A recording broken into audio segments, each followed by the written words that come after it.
Can you see my screen? Yes, I guess, no? Folders and files. So, by the way, this first class if you like, kind of theoretical in the sense that we speak about things that are kind of general, and they are not necessarily applied, but they are important because they give us the base to talk about specific things. In all these courses, we have two levels of conversation. We have a level, let's say, very technical. It's like which button to press in every moment. But we also have some high-level questions, what to do in which time. So let's say there is one part is how to do things, and the other part is why you do what you do. And the second is the most important one. We need the first one to do the second. We need the how to do the why, but the why is important. Why you do something, more important than how you do it. And this class is about the basic of why. Okay, files and folders. Let's try to do it quickly so everybody can go. Structure of the secondary memory, the hard disk. Basically, you probably know this. You have a file. In the hard disk, you store things in files, and the files are organized in folders. That folders is the new name. The official name is directory. So the first thing I want to call your attention is that folders follow one of the three kind of structure that we say that are important. Folders in your hard disk follow hierarchy. And we are going to see hierarchical data structure. So when we speak about a hierarchy, you can think about the way the folders are organized, or a phylogenetic tree, or a taxonomy, thing like that. All are this kind of structure. But I am assuming that you understand what is folder. If no, well, let's talk about that later, or you can ask people. You can find information. But I am assuming that you know how to handle folder. Okay, sorry. There's a point here that I put here. You should know what is your current directory. That's a basic point. That in every time we are going to do something, you are going to be working in a particular folder, and you can move to different folders from one to the next one. You can navigate through your tree, but you should at least know where you are and how to move. This is the key point that you have to know. Where you are, how to move to other folder. Are you in the download? Are you in the desktop folder? In the download folder? There are several folders that you may want to use. You should know what you do. You should know how to move. Okay. So files at the end, at the bottom line, are just a list of bytes, a list of numbers that we will interpret, will understand depending on the context. For example, okay, what I mean is that the numbers in the file don't have an intrinsic meaning. We give them meaning. We say, for example, this file is MP3, or this file is JPEG, or this file is something. That is a decision that the people make, not the computer. Now, the computer can make some suggestion, but technically, you can treat a JPEG like an MP3 or vice versa. You can do whatever you like, because at the very bottom line, all files are just a lot of bytes.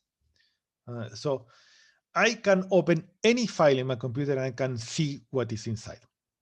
I may not understand it, but I can see what is inside. So the context that give meaning is usually the file name. For example, if the file name ends with MP3, it tells you that this is an MP3 file, probably audio. But it's us we give that thing. And if you see, this is something that is not really part of the essential the data in the file. The file has some data, some byte, but it also has some external thing. For example, every file has a name. You can change the name of the file, but doesn't change the file. And you can, every file usually has a modification time, the time that you change the file, and a size. These three things, there may be more things, but these three things are important, and you should be able how to read them when we work. Because why I tell you, because it happened, unfortunately, it happened that people send me the wrong file. People download one file and send me another one. People they download the homework 2 times, and they send me the old and not the new one. So they either look in the wrong folder, or they look at the wrong modification date, or they don't fit because of the size. All these kind of things are a kind of basic thing that I am assuming that you know. If you don't know how to do this, ask, okay? Ask in the forum, because I think that someone else may help you better than me.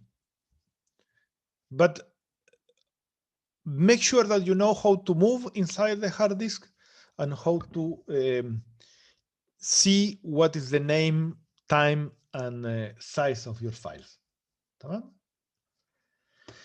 What else?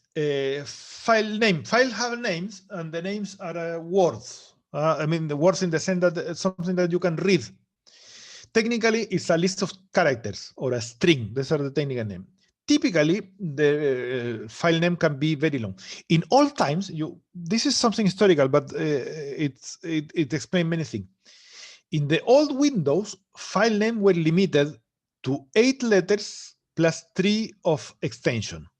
The 8 byte plus 3. That was very common until, I don't know, 10 years ago. And still, sometimes you find some systems that are limited by that. So it's kind of a problem. So in general, the point is that it's better to have short names. You can have long names, but since things are a little more easy if you use short names. So what I'm telling you now in the previous slide and this one is more like a suggestion than an order. So there are some rules that you are free to do, but it's bad for you doing. For example, file names, for sure you can use English letters, numbers, you can use dot, hyphen, like a tire, you can use a space, and you can use under. These are allowed.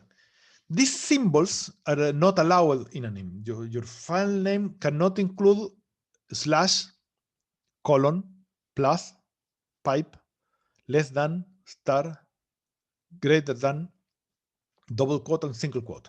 By the way, I give you the name of these symbols. You can use space inside the name and not English. You can use like a g or a nye, letters that are not in the English alphabet. But truth is, you tend to get into problem.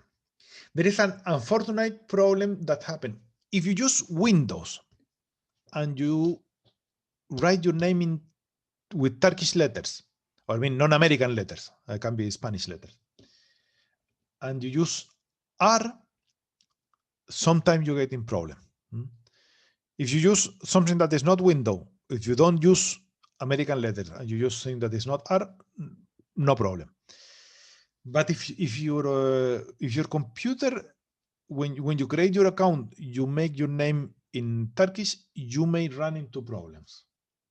So I suggest that you avoid that. I personally, let me say,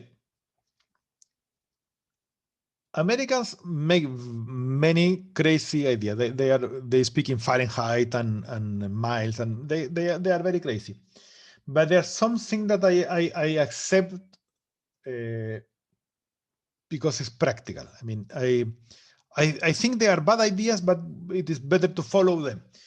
In particular, I try to use English names, or if not English, at least English letters. So, for example, my name, if you write it in the correct way, I use a special character. But in everyday time, I don't use. I write it in English, not in Spanish. Because if I write in Spanish, sooner or later I get into problem. And the other point is about space. You can technically use a separation between the names of in the file name. But the truth is, sooner or later you will get into trouble. So instead of a space, use this lower line. Okay? Other point, some systems make a difference between big letters and small letters. Small caps and big caps are different. So you can write big letters or small letter, but be coherent. Use always the same. The easy way is only use small letters, okay? Or if you make an exception, make it always the same. For example, okay. In my case, for example, I try to do this. All the files that I write it with small letters. And the folders, the first letter is big. That is my rule. But you follow the one that you can have any rule. But the most important thing is that you follow the rule always. If it's big letters, always big letters. If it's small letters, always big letters. If it's some mix, always the same mix. But you get into a lot of trouble if you mix them. Okay? Okay. The letters, usually 3, but sometimes 4 letters that come after the dot in the file name are called extension. Okay, so for example, typical the MP3, MP4, or JPEG. So for example, today, for example, you will have docx, xlxx, or JPEG, or sometimes they are longer, but it's usually something very short at the end of the file name after a dot. That is called the extension. Now, in fact, I just remember something. In Windows, for a very crazy idea, there is an option that hides the letter. That is not a good idea. I will try to find what is that option. I will try to give you a video of how to do. So every file has an extension, but Windows hides from you. So you don't know what kind of file you are working with because they hide you. They lie to you.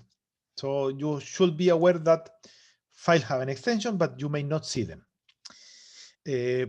Well, this extension essentially tell you what kind of document. For example, if I say you PDF, you know that there's a file that ends the name in PDF.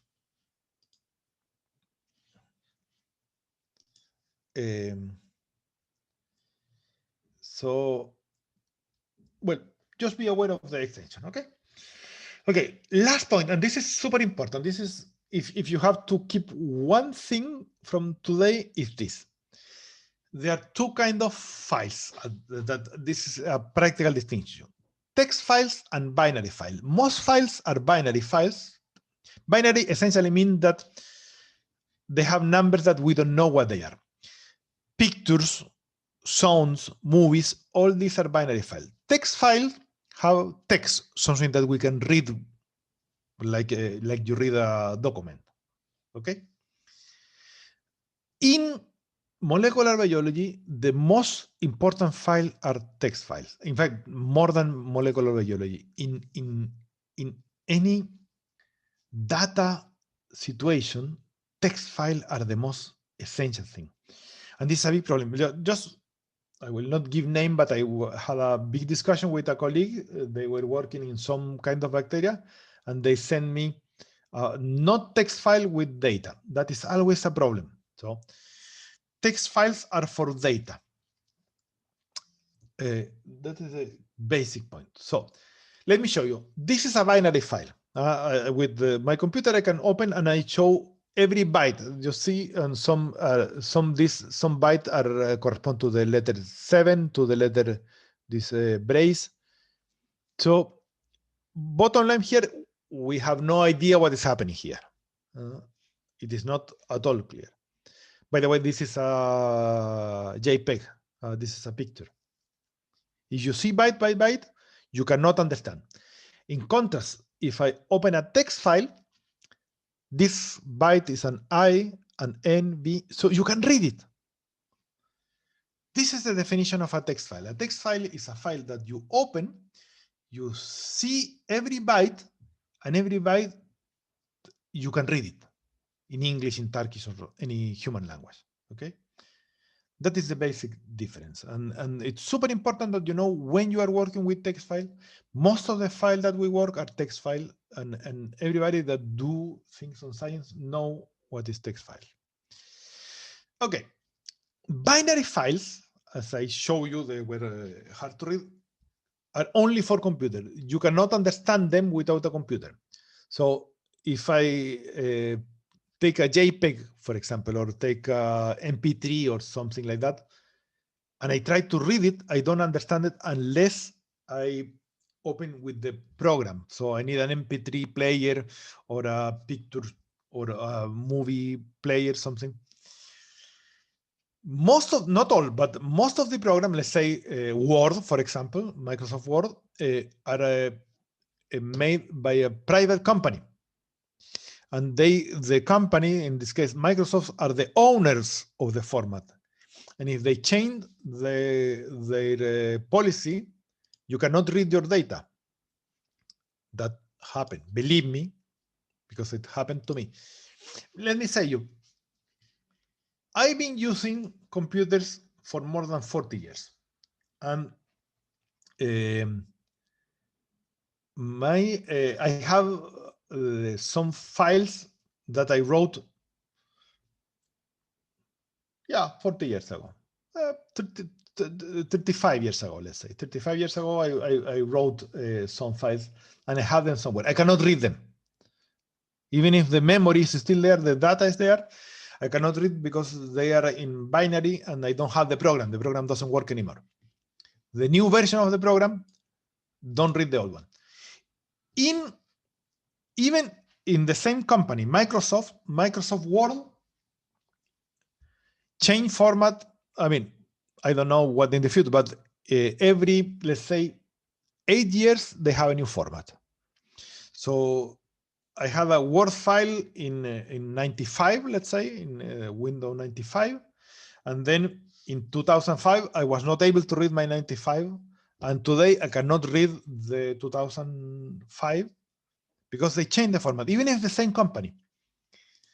On the contrast, text files are made for human and computers. You can read them, and the computer can read them. Let me put in the other side. If you have a paper or a PDF even, you can read the PDF, but it's very hard for the computer to read the PDF and understand what is inside. A text file is just the point that humans can read and computers can read. If just 1 second, let me show you something. My video. If you see, I have a paper here. In paper, in physical paper. If I want to put this information, or maybe there is a table here.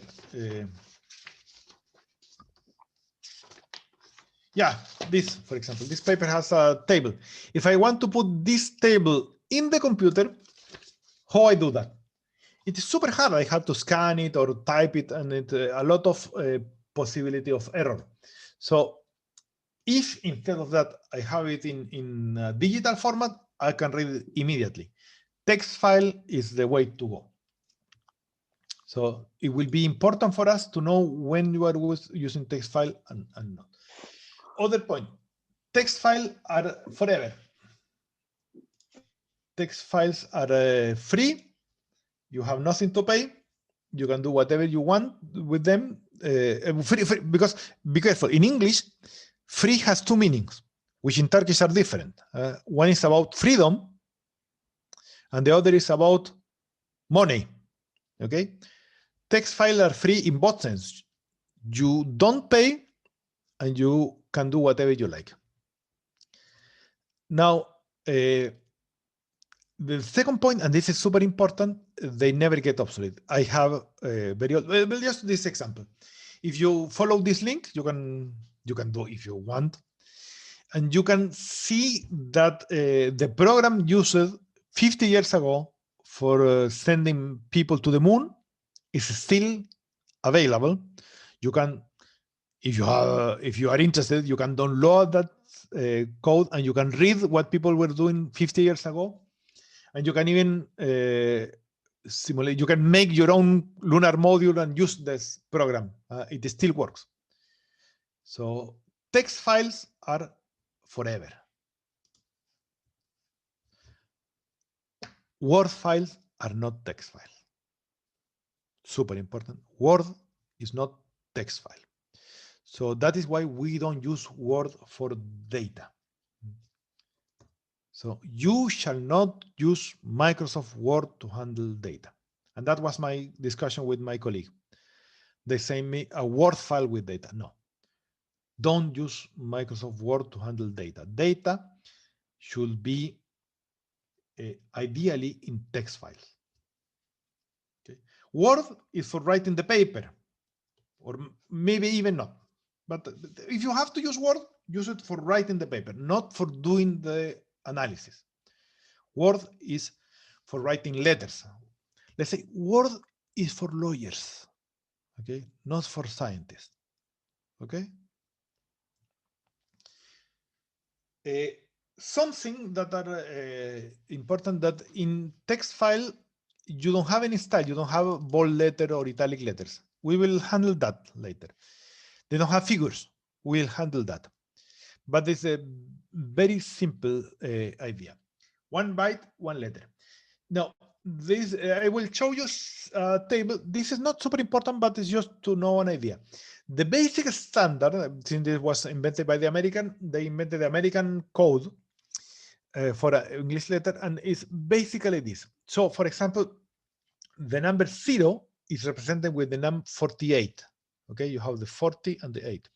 The letter A is 65. So just to finish the idea is this. Remember that every byte has a space for one number. And that number represents a letter. That representation depends on this table. So if you find the letter, I don't know, 89, you know that is 89 is the Y. And if you find 93, it will be this bracket. Okay? Now, they finish in 127, so you still have some more space. What to do over 127, between 128 and 255, is essentially for the non-American symbols.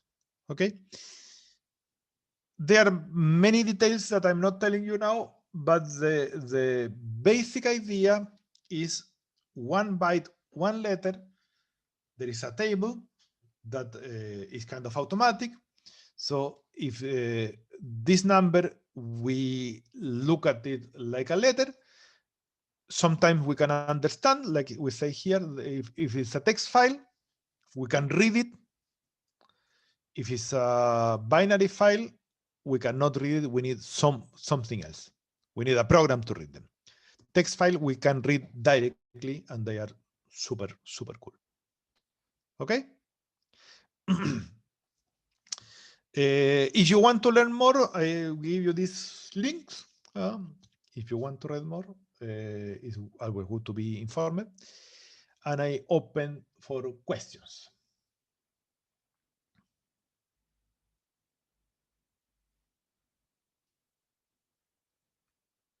So what we say today? While you think your question, you can raise your hand or open the microphone. But what we have to know here is this. We will handle information that will be either numbers or text or DNA or something. And we want to process that in order to write a paper. That information can be stored in several ways. The most practical for us is text files. Nevertheless, for the first exercise, I will send you maybe something. Yeah, I will give you some links later. to something that we do in Word, but it's the only time we are going to use Word. And the basic thing that you have to keep is that there is an important distinction between text file and non-text file and binary files. And text files are, in general, the good ones. If you are interested, one day we can talk more. By the way, if at any moment you have a question that you want to have like office hours, we can coordinate something. If you want to ask, ideally, I prefer to talk by email. But if you want one day to have an extra, like something extra, we can coordinate. Okay. We have to coordinate because I have other classes and I have work. But if you want to know more, ask. I will never say no to people who want to know more. Why? Because I will give you the answer to the question. Why are we here? People say because of Python, because of computer. The reason why we are here is because we want to learn. The reason you go to a class, the reason why you are not going to the office and you are working and you are studying is because you want to learn.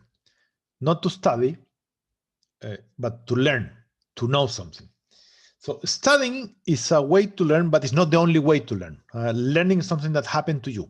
Studying is kind of, I read a book, but I may not understand it. Learning is when you understand it. So, and we want to learn because this learning will be good for molecular biology. You understand that learning computers will be good and so. But the key point is not the computer. The key question is learning. So if you want to learn more, ask. Okay. Then I have a homework that I want to propose to you.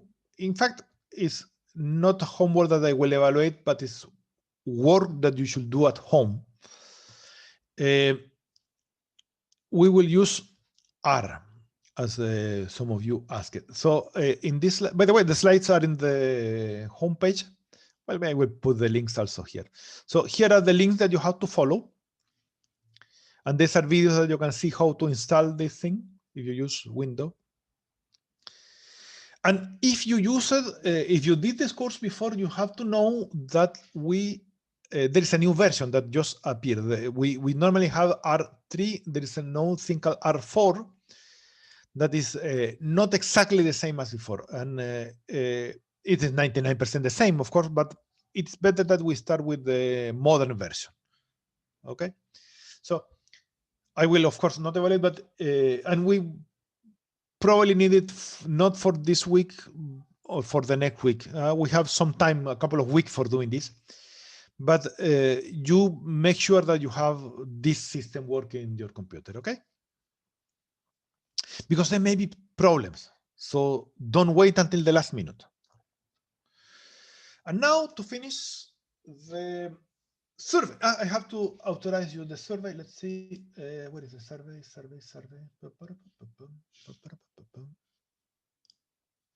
Here, okay. Here, I remember now. He's here. Like this.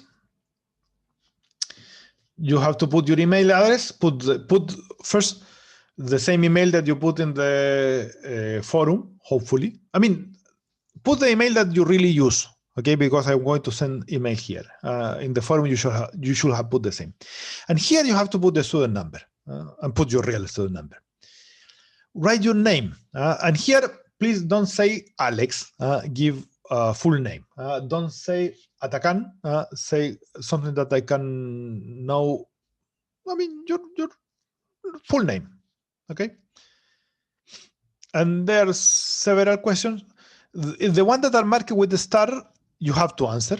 The one that don't have, you don't need to answer. But I will like you to answer because we are going to use this info for the rest of the semester. Okay. And I will be monitoring. I have an online access to this thing, so I will be checking in real time who is writing. Okay, please go ahead, and I will I will be watching you.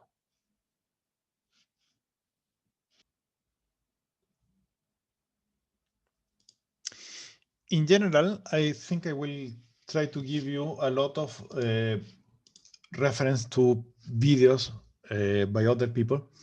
And by the way, when I do my own video of the class, it is much shorter. So I think you will realize that kind of much more efficient that I give you the video pre-made and then you just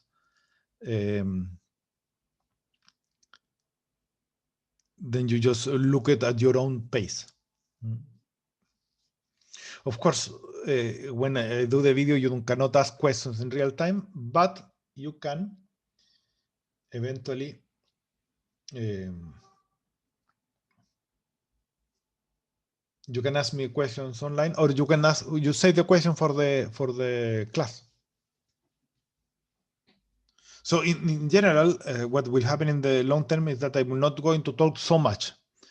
You are going to talk more. That is why it's important that you have a microphone, hopefully also a camera. And you should kind of watch the video and come with your questions.